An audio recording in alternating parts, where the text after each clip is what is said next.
Ghana's independence in 1957 was the thunderclap that changed Africa. When Nkrumah declared independence at midnight on March 6, 1957, he proclaimed, "Ghana, your beloved country, is free forever." This single event unleashed a wave of independence movements across the continent. Today we study Nkrumah's rise, Ghana's independence, and the significance for Africa.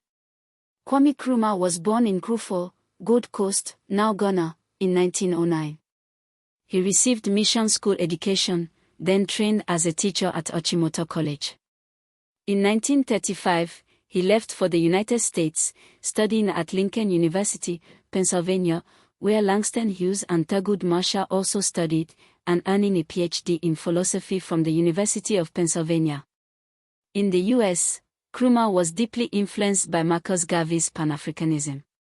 He attended the historic Fifth Pan-African Congress in Manchester in 1945, organized by W.E.B. Du Bois, where he met Jomo Kenyatta and other future African leaders. The Congress demanded immediate independence for all African territories. Nkrumah returned to the Gold Coast in 1947 as Secretary General of the United Gold Coast Convention, UGCC. But he quickly broke away. The UGCC was an elite movement. Nkrumah wanted to mobilize the masses.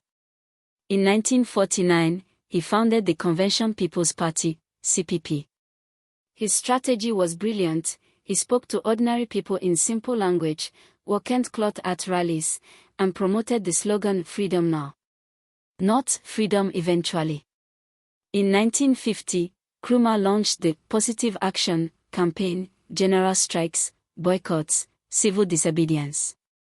The British arrested him.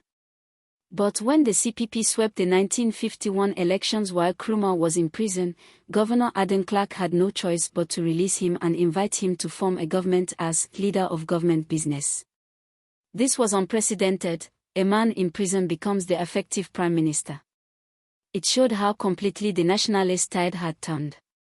The Gold Coast achieved full independence on March 6, 1957, becoming Ghana, named after the ancient West African Empire of Ghana. Nkrumah became prime minister. Ghana became a republic in 1960, with Nkrumah as first president. The significance was immense. Ghana proved sub-Saharan Africa could govern itself.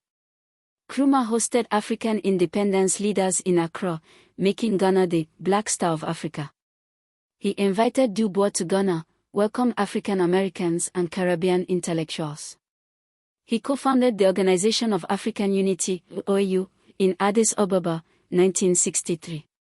However, Nkrumah's rule became increasingly authoritarian.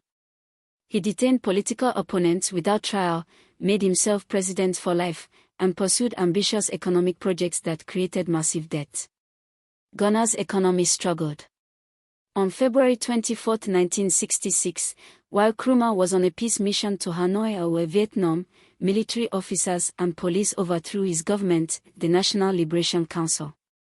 The CIA had long wanted him removed due to his socialist and Pan-African leanings. Nkrumah never returned to Ghana. He died in exile in Bucharest, Romania, in 1972. How do we assess Nkrumah? On the positive side, Ghana's independence inspired 17 other African nations to independence within 3 years, the famous Year of Africa, 1960. His Pan-African vision has shaped African integration. The African Union follows in his footsteps. He championed African dignity and challenged neocolonialism brilliantly in his 1965 book, Neocolonialism, The Last Stage of Imperialism. On the negative, his authoritarian turn, one-party state, and economic mismanagement undermined the promise of independence. Ghana's post-independence struggles partly reflect his failures. For WAEC, be able to assess Nkrumah, give both positive contributions and criticisms.